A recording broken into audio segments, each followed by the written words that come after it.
My ex-wife left me for another man and kept our child from me for 2 years. Now that she's been kicked out, she wants to come back, but I've moved on. Hello Reddit Talkative here. 2 years ago, my world crumbled in a single afternoon. I came home to silence. Not the peaceful kind, but the gut punch kind. There was no laughter from my son, Noah, no scent of dinner cooking. Just a note on the counter that read, "I'm leaving. I've found someone else. I'm taking Noah. Please don't make this harder." My knees buckled. She didn't just leave me. She took my boy with her. I sat on the kitchen floor for hours, clutching that damn note like it had answers. But it didn't. Just questions I couldn't ask. Build the struggle. Over the next 2 years, I fought. I fought the courts, the lies, and the emptiness in my home. Claire painted me as an unfit father to justify keeping Noah from me. Imagine that.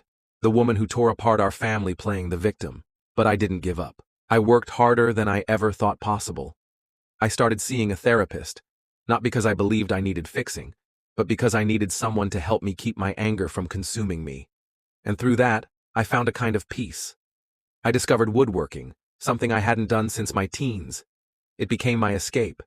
Every chair, every table, every stroke of the sander, it all gave me purpose when I felt I had none. Introduced the turning point, and then, when I was finally rebuilding my life, my phone buzzed.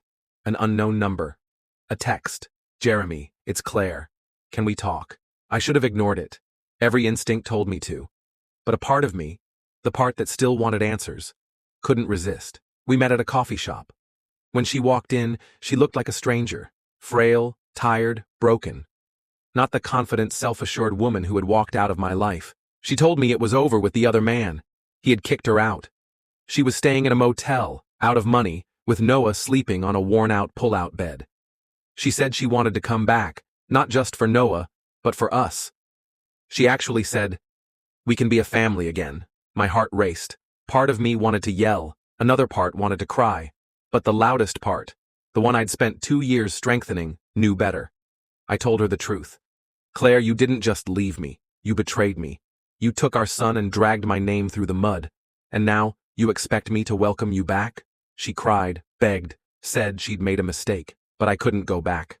I wouldn't. I told her I'd fight for custody of Noah, that I'd make sure he had a stable home. But that was it. She didn't get me back, not after what she'd done. The custody battle wasn't easy, but this time I had the upper hand.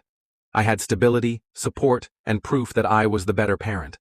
When the judge awarded me primary custody, I felt like I could breathe for the first time in years. Now, Noah and I are building a life together, one filled with laughter, love, and late-night movie marathons. And Allison? She's been a rock through all of this. She's not just my partner, she's my family. So when Claire tried to come back, I didn't just close the door. I locked it. And I've never been happier.